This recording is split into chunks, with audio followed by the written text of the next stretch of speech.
Hello বন্ধুরা, রোশনাই ধারাবাহিকের আজকের পর্বে আপনারা দেখতে পারবেন যে কতদিন পরে তোমার মতো দেখতে কাউকে ছুলাম।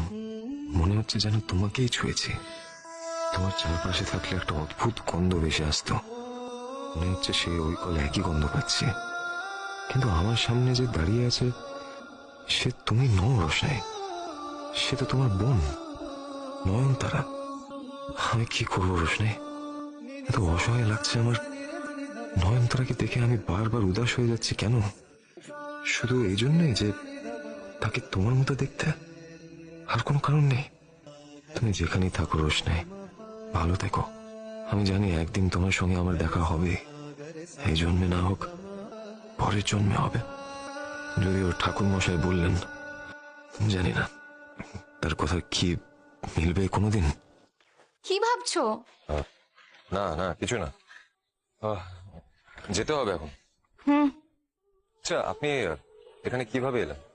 ট্যাক্সিতে। বলছি কিছু যদি মনে না করেন তাহলে আপনাকে পৌঁছে দিয়ে আসতে পারি। না না, আমি চলে যেতে পারবো।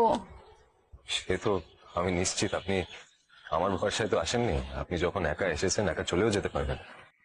নতুন শহর, আমি ভাবলাম আমি আপনাকে পৌঁছে দিই, আপনি যদি কিছু মনে না করেন। ইটস ওকে, চল। এই ছিল আজকের পর্ব। পরবর্তী পর্ব দেখতে চ্যানেলটি সাবস্ক্রাইব করে রাখুন।